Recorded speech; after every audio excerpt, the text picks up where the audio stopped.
My journey didn't kick off like I wanted it to. I was headed to Minneapolis for a Thursday-Friday convention.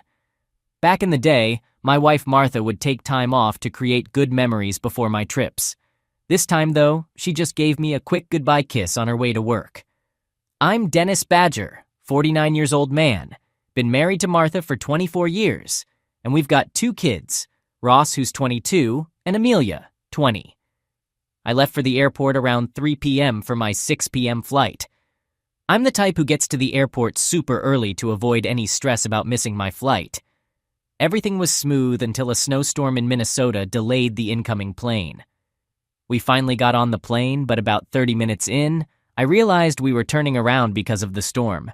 So back at the airport, I had to scramble to book another flight for the next morning. I managed to snag one of the last seats. I called my Minneapolis contact and my boss to let them know about the delay. When I tried calling Martha, though, she didn't answer. So last night didn't go as planned.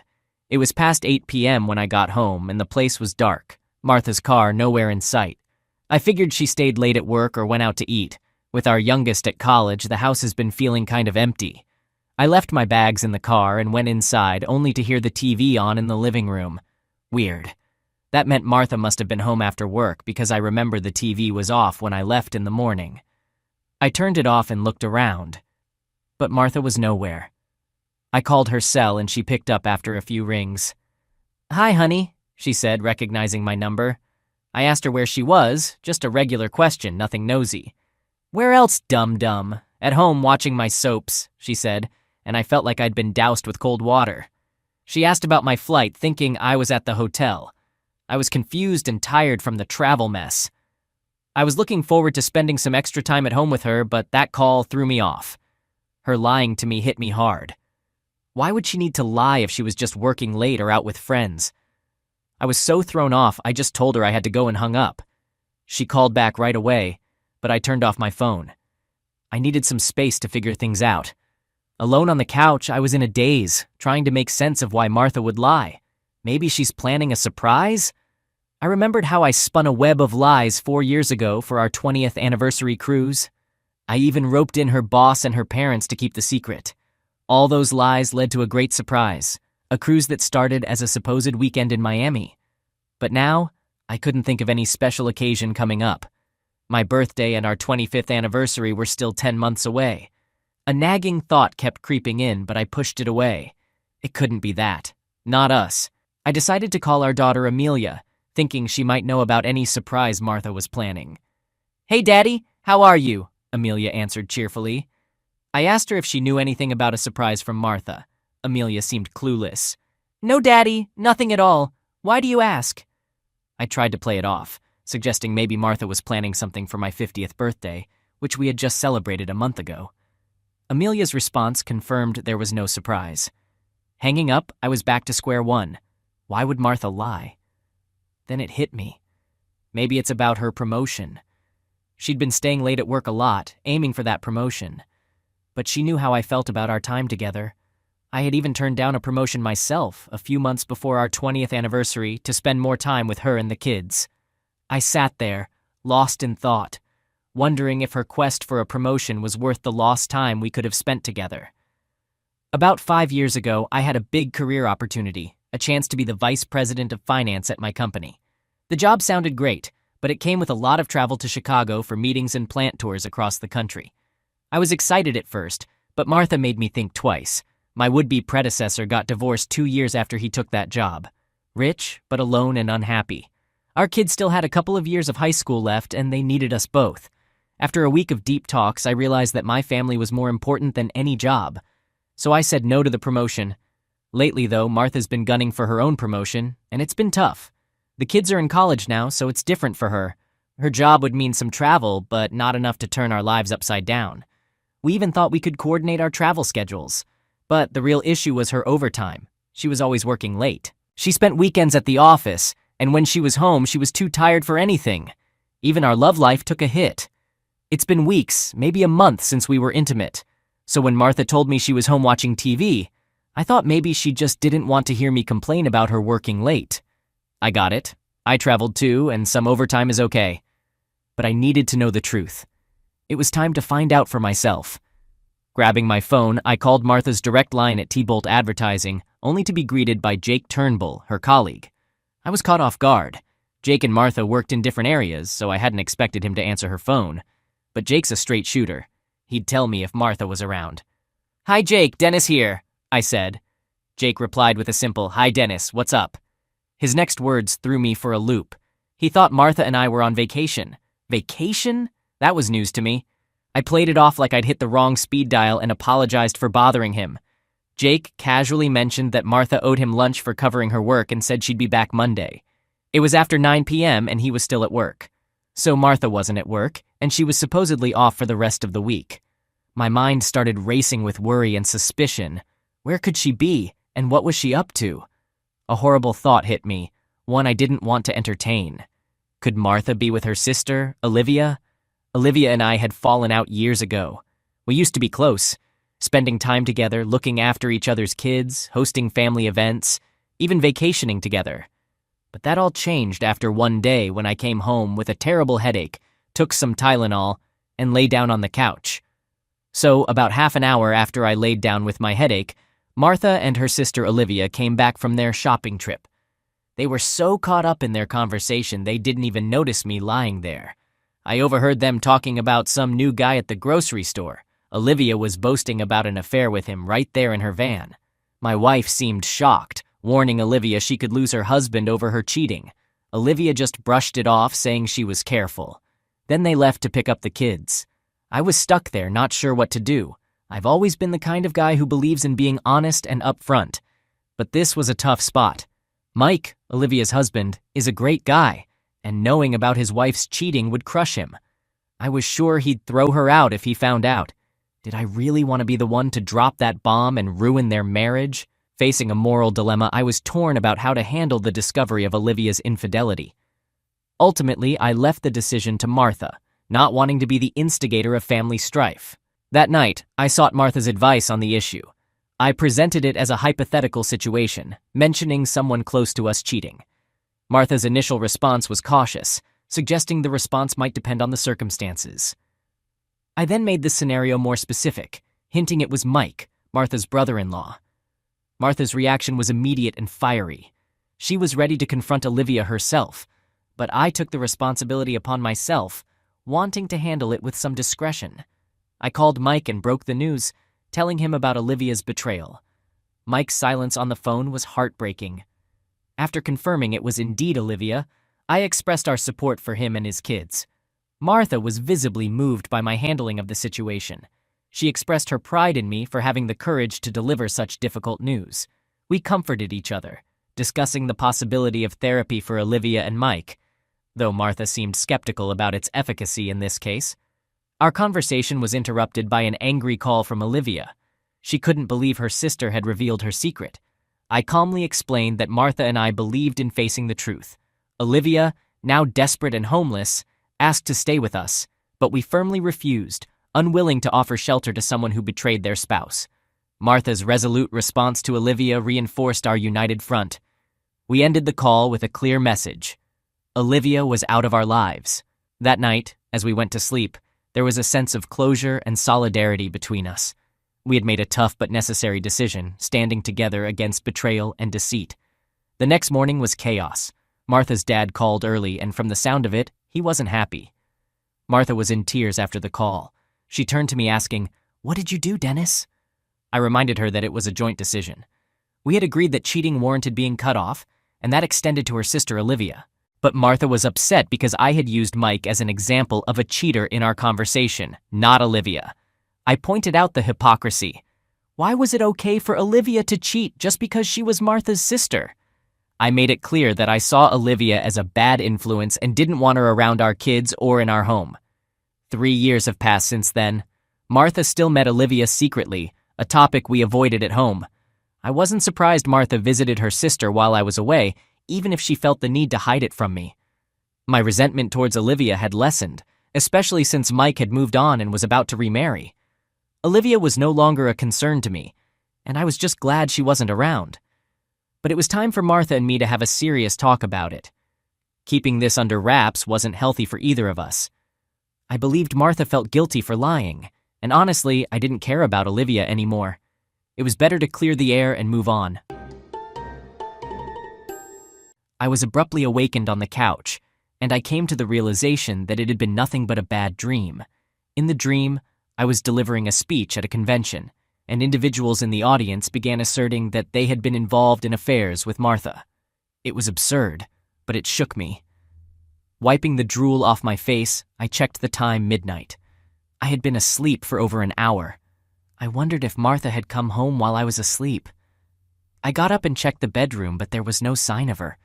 Remembering she might be with her sister, I thought about calling, but then I realized I didn't have Olivia's number. That's when it hit me. I could use the Find My Phone app. We installed it last year when I lost my phone. I quickly pulled up the app, and to my surprise, it showed Martha's phone was at Mills Lake. That didn't make any sense. Olivia was broke. She couldn't afford a place at Mills Lake. Why would Martha be there? I was filled with a mix of confusion and concern, wondering what on earth was going on. So there I was, finding out that Martha's phone was at this super fancy place in Mills Lake. We're talking big bucks kind of estate, way pricier than our house. I pulled up Google Earth to get a closer look and saw her pin drop on this secluded estate, surrounded by a high stone wall. What was Martha doing in a millionaire's hideout? I had to find out. It was about an hour's drive, and I was determined to get some answers. The whole drive over, I was mentally kicking myself for not wanting to believe the worst about Martha. Why hadn't I checked her phone's GPS right away instead of making excuses for her? By the time I got to Mills Lake, I was a bundle of nerves, still hoping there was a simple, innocent explanation for all this. When I reached the area where Martha's phone was, I found this massive gate blocking the entrance to the estate. No way was I going to drive up and ring the bell asking for my wife. I had to be more discreet. Plus, parking my car by the road was too risky. It'd stick out like a sore thumb in this fancy neighborhood. I drove a little further and found a wooded trail where I could park without drawing attention. Climbing over the wall seemed like a bad idea, but then it hit me. The estate was by the lake. Maybe I could find a way to sneak in from the lakeside. I found a pedestrian path leading to the lake, thinking this could be my way in. There I was, by the shore, trying to figure out which fancy mansion was the one where Martha's phone signal was coming from. I kept checking the GPS locator on my phone and finally pinpointed a large house with some lights still on upstairs. The first floor was dark, except for one window with its drapes open, spilling light outside. Finding a tree, I climbed up high enough to see inside. The first person I saw was Olivia, still attractive at 40, clad in a striking leather costume, her presence dominating the room. She was sipping champagne, looking out the window, seemingly at ease in this opulent setting. As I watched, a wealthy-looking older man in a white terry-cloth robe around 60 appeared. He was a stranger to me, moving with an air of authority. Olivia's interaction with him suggested she had found herself a well-off companion. I wasn't surprised to see Olivia in such a scenario, but my heart sank at the thought of Martha being tangled in this world. The older man grew intimate with Olivia. I felt I should look away, but I was frozen, a silent observer to a world so alien to my beliefs. I've always seen love and sex as intertwined in a committed relationship. What unfolded before me was devoid of such sentiments. Despite my disdain for Olivia's choices, I felt a pang of pity for her. As I contemplated leaving, the scene shifted, and my gaze was drawn deeper into the room. There was Martha, looking disheveled and drunk, her robe carelessly open. A man, unknown to me, approached her, his intentions clear. Seeing Martha like this, my belief in our marriage crumbled. A chill of realization swept over me. The room then took on the air of a dark theatrical performance. 5 men in cloaks and masks encircled Martha, each engaging in a dance that was both mesmerizing and unsettling. They moved to a rhythm set by eerie, ominous music, each step a grotesque parody of intimacy. In this macabre ballet, one of the masked men caught my attention. His movements, oddly familiar, sent a shiver of fear down my spine. It was a disturbing moment of recognition in a sea of strangeness. Martha, lost in this bizarre spectacle, seemed a world away. Olivia, her sister, now stood watching, her leather attire making her look like the conductor of this surreal orchestra. Her keen eyes suggested she was privy to secrets hidden from plain view. I needed to know who these masked men were. especially the one whose movements haunted me. Despite an overwhelming urge to flee, I was compelled to uncover the truth. Heart racing, I crept closer and began recording with my phone. The lens captured Martha and Olivia, ensnared in this twisted scene, surrounded by the masked figures. It was like witnessing a dark secret drama meant for an elite hidden audience. Hidden in the shadows, I captured what I could, fighting an inner battle to intervene. But the idea of landing in jail for breaking and entering, or assault, quickly quashed that impulse. Yet, I remained a silent witness, my video the only evidence of this nightmarish reality. Once I had enough footage, I retreated, a ghost in the chaotic scene. My mind was reeling, trying to process the images now seared into my memory. It was a pivotal moment, a point of no return. I limped back to my car, carrying a deep, searing hurt inside, the weight of a truth too heavy to bear. As I walked through the night back to my car, a whirlwind of emotions battled inside me. There was no more denial, just a profound sense of loss, an immense sadness, and a growing anger that I struggled to keep in check. I knew unleashing that anger wouldn't solve anything, and could ruin my life even more. I could have driven straight home, packed up, and left Martha right then and there. With no kids at home and living in a no-fault state, a divorce would be pretty straightforward. Just split everything down the middle and walk away. But I needed something more, a bit of payback for the betrayal. So I came up with a plan. I called Martha's cell knowing full well she wouldn't pick up and left a voicemail. "Hey honey," I said, playing it cool. "You didn't answer the house phone, so I'm trying your cell. Just wanted to say don't worry when you hear my keys at the door soon. My flight got crazy diverted to Chicago because of a snowstorm, then sent back here. They're not sure when we'll land, but I should be home about 30 minutes after. See you shortly." I imagined Martha hearing the voicemail notification in the dead of night, curious and alarmed to get a message so late. It's not like me at all. She'd be reaching for her phone, maybe tipsy enough not to realize I couldn't use my cell on the plane. Panic would set in. She'd think she might just have enough time to get home before me. All the while, she'd be scrambling to get dressed, answering questions from Olivia and her lover, trying to cover her tracks. It was a simple act, but it gave me a small sense of satisfaction, setting the stage for her to feel a fraction of the turmoil and confusion I was experiencing. It was a small payback, but in that moment it felt necessary. The ring of my phone jolted me out of my thoughts. I hadn't considered that Martha would call back to pin down my arrival time. "Hi, honey. Sorry if I woke you," I said, keeping up the act. Martha's voice was cautious. It's all right. Are you on your way home?" I told her I'd be there in about an hour, and she hung up quickly. Soon after, I saw her car speeding out of the estate's gate, heading toward the interstate. She was driving recklessly, nearly veering into a ditch. I realized then that this wasn't just about playing games with Martha. She was drunk and a danger to herself and others on the road. Despite my anger, I couldn't risk the safety of the mother of my children or that of innocent people. Acting quickly, I dialed 911 to report a drunk driver, describing Martha's car and its erratic behavior. The operator thanked me and assured me a patrol car would be dispatched. I followed at a safe distance. A few miles down, a highway patrol car perched on an overpass sprang into action as Martha's car approached and pulled her over. I drove past them and headed home. Sitting in the quiet of my house, the gravity of the situation hit me. In just one night, everything had changed. I had to confront the possibility of Martha getting hurt or worse, and the impact it would have on our children. My decision to report her wasn't out of love. That had been overshadowed by the realization that we couldn't move forward together anymore. It was a sad, sobering moment, marking the end of an era in my life. I turned off the ringer on the house phone and shut off my cell phone. I needed time alone with my thoughts. I just couldn't shake the reality that all my efforts to rationalize Martha's lie were futile when the most obvious explanation was staring me in the face. I uncorked a bottle of wine, trying to process everything. I had always thought our love would age like fine wine, reaching its peak over time. Instead, it had soured, turned to vinegar. The pain of Martha's betrayal was overwhelming. It wasn't just the betrayal itself.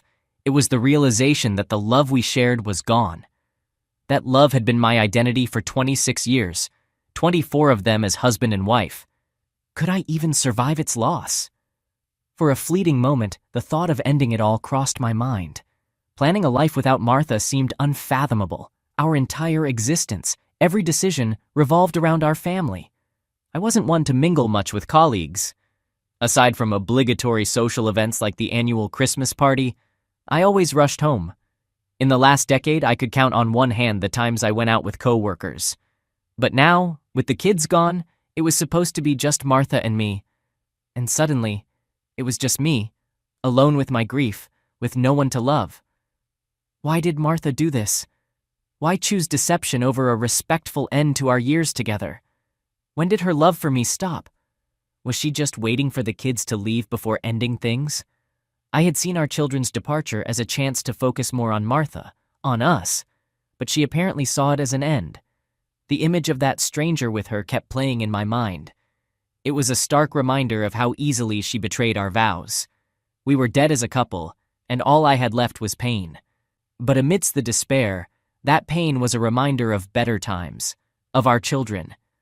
I had to think about them, to hold on to something in the storm of loss and betrayal. In the depths of my despair that night, it was thoughts of my kids that pulled me through. My self-esteem was shattered, and I was trapped in a pit of grief. But the thought of Ross and Amelia, their futures, their marriages, their families, gave me something to cling to. It was a lifeline that sparked a bit of self-preservation within me. I realized I needed to leave, to get away from everything that was a reminder of my pain. I knew I would always cherish the memory of the Martha I loved, but that love was now tainted with the image of her betrayal. Staying wasn't an option. I had to get out of Dodge. Growing up in a modest family, I never needed much. The flashy stuff I owned now seemed meaningless. All I really needed were my clothes, my car, and my laptop. The more I thought about it, the clearer my path became. I would pack up and leave, disappear from the life that had been so cruelly shattered. Seeing Martha again would only reopen wounds that needed to heal, so I got up and began to pack. Clothes, a few personal belongings. It took just 30 minutes to gather my life into a few bags. I loaded everything into my car. It was almost 6 a.m. when I finished. Exhausted, I decided to take a nap in the car, confident Martha wouldn't be back from the drunk tank until mid-morning. This was it. The first step towards a new chapter, away from the pain and betrayal. The sound of my phone alarm at 9 a.m. pulled me from the deepest sleep I'd had in a while. I quickly arranged an emergency meeting with my lawyer, then took a shower. As I removed my wedding ring, a heavy sense of finality washed over me. I left it on the table beside my phone, a symbolic end to what had been. Before leaving, I felt the need to write a letter to Martha, not to reconcile, but to express the profound disappointment and betrayal I felt. In the letter, I was blunt. Martha, I should have seen this coming, seeing how your sister turned out. I'm leaving you. Your betrayal has hurt me more deeply than I thought possible. I'll always cherish the 24 years we had and our children, but I can't forgive this. My lawyer will be in touch about the divorce. I don't want to see or speak to you again. Dennis, P.S. Duck you. At the bank by 10 a.m., I settled our joint credit card debts and closed them. I withdrew half of our savings and CDs, leaving enough in our joint account to cover 2 months of mortgage and utilities. With a cashier's check for $250,000 in hand, I removed my name from the account. By noon, I was at my workplace, surprising my boss who wasn't expecting me back so soon. He was even more taken aback when I announced my resignation and intention to move away. Our relationship was unique. He became my boss after I declined a promotion, and we had grown closer after he went through his own divorce. I had confided in him the real reason I didn't take the promotion, making our dynamic more like partners than boss and employee. Now, as I sat in his office explaining my decision to leave, it felt like closing yet another chapter in my life. A life that was rapidly changing, taking me into an uncertain but necessary new beginning. My boss's offer was unexpected. "Listen, Dennis, I have a proposition for you," he said. "I'll accept your resignation, but instead of finalizing your termination, I have a job for you in our optics division in Tucson. It pays less, but you can find affordable living there." We agreed to the arrangement, and he promised to spread the word that I had quit. This way, I could start anew without drawing attention to my personal crisis. Next, I visited my lawyer. I was direct. I wanted a divorce from Martha. He would serve her the papers and arrange for her to have power of attorney to sell the house, her share of our assets. My lawyer, a family friend, Initially suggested counseling, but it was clear that my mind was made up. By midnight, I planned to be far away, starting over. By late afternoon, I was on the road. Exhaustion hit around 8 p.m., and I checked into a modest motel. Using a new throwaway phone, I called Ross. "Hi, Ross. It's Dad," I said. He was puzzled by the unfamiliar number. "Save it. It's my new number," I told him. I then broke the news about catching Martha and my subsequent actions. There was a heavy silence when I explained that I had left Martha, cleared our accounts, resigned from my job, and was now heading south. Ross was shocked. "Does Amelia know?" he asked. I admitted she didn't. Everything had unfolded so quickly. He was the first to know. I promised to stay in touch, expressing my love before hanging up, overcome with fatigue and emotion. That night, at a simple motel, marked the first step in my journey of healing and moving forward, leaving behind a life that had once been everything to me. Calling Amelia was just as heart-wrenching as talking to Ross. Both of them were shocked to hear about their mother's actions. They remembered the turmoil caused by their Aunt Olivia's infidelity and couldn't fathom why their mother would follow the same path. Amelia, ever direct, asked, "I wonder how long she had been doing this, Daddy. How long was it that we weren't enough for her anymore?" I sighed. "It doesn't matter, honey. I just wish she had been honest with me and asked for a divorce before cheating. Now, the duration or the reasons don't change anything. What matters is that I loved her, trusted her with my life, and she betrayed that trust. That's all that matters now." Amelia's voice quivered. "Please don't talk like that, Daddy. Tell me you'll be okay." "I'm all right now. Very sad, but I'll get over it, especially if I can avoid contact with your mother," I reassured her. "I'll let you know where I'm settling down." Then she asked if she could come stay with me after her school year ended. Her question brought tears to my eyes. I promised her she would always be welcome to live with me. Despite the pain and the upheaval, that phone call reaffirmed the enduring bond with my children, a silver lining in a dark cloud. Adjusting to life in Tucson was a mix of new beginnings and lingering ties to my past. The optics division was small, with about 30 employees, and the atmosphere was more familial than corporate. The team welcomed me warmly, and I quickly felt a part of the community. Within a month, I found myself settling into a nice condo, a fresh start in a new place. Nevertheless, moving on from my history with Martha proved to be a complex endeavor. My lawyer informed me that Martha was contesting the divorce, indicating her unwillingness to end our marriage, even if it meant potential financial ruin for both of us. Annoyed by this, I instructed my attorney to halt the divorce proceedings. I wanted to make it clear to Martha that I desired no further involvement with her, putting an acrimonious end to our years together. The situation involving my children was also fraught with complications. Amelia shared Martha's erratic reactions when she mentioned she'd be staying with me over the summer. Martha's behavior had become unpredictable, leading Amelia to dodge her calls for days. Ross faced similar challenges when he decided to split his summer between us.